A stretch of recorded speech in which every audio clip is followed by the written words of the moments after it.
Hi there, and welcome to Belfast High School Politics Department on YouTube. This little video is going to look at how MPs perform their representative role within the UK Parliament. So we're going to actually divide this up into two different ways.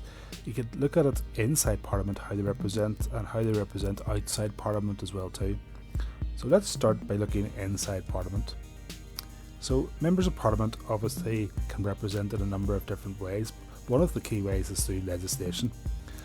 So what they can do is actually listen to their constituents' concerns and try to, for example, start a private members bill. Now you know that a private members bill is a bill started by a member of Parliament themselves. They can initiate a bill and they can try to push it forward. Now it's highly unusual that this can actually work the whole way through, but certainly sometimes the government can actually look at a bill and actually say, you know what, that's actually a really good policy, something we can actually adopt, and they can support it.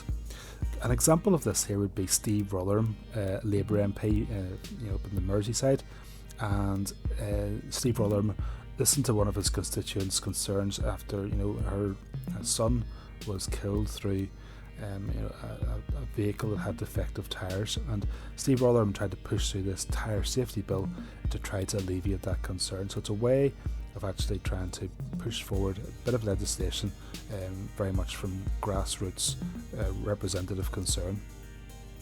They can also amend legislation as well too. So an example of that could be the exemption one for Gurkha troops, their Nepalese soldiers who fought for the United Kingdom in the British Armed Forces.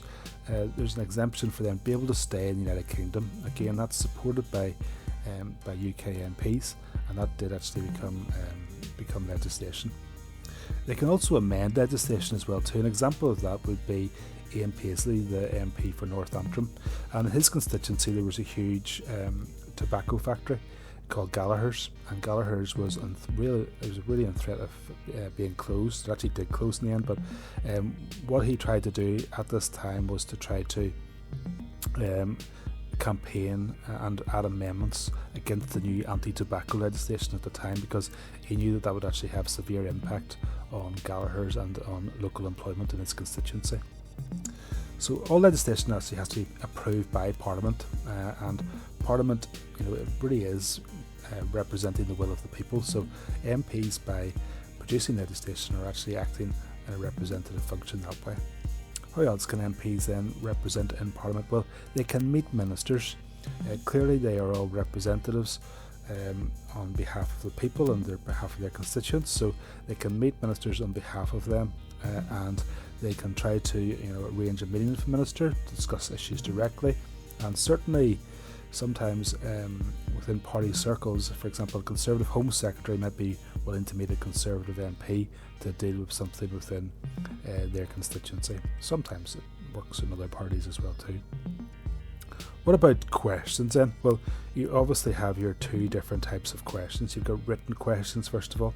They can represent because what an MP can do is they can ask written questions, and they can clearly get lots and lots of information and detail from ministers or civil servants on an issue that a constituent might have a problem with.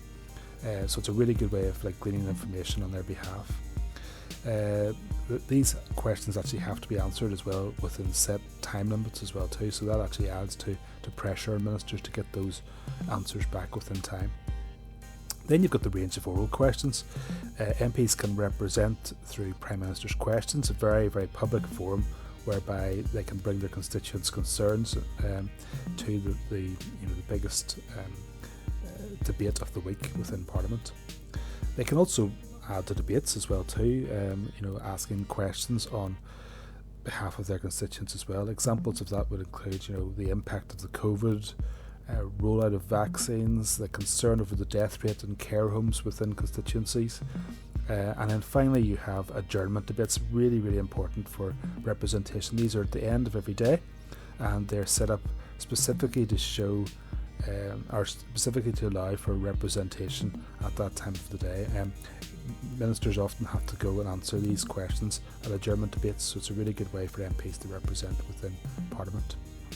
What about outside Parliament then? Well, key to outside Parliament is obviously the constituency surgeries. Now you've heard terrible news over the last couple of years about 2 MPs who've been killed at their constituency surgeries. And what happens here is it's basically at a real grassroots level. It's whenever an MP actually meets up with their constituents, and they do that on a Friday, and they do that in what's called surgeries. A surgery might be their local constituency office, or it might be a local public place like a library or a church.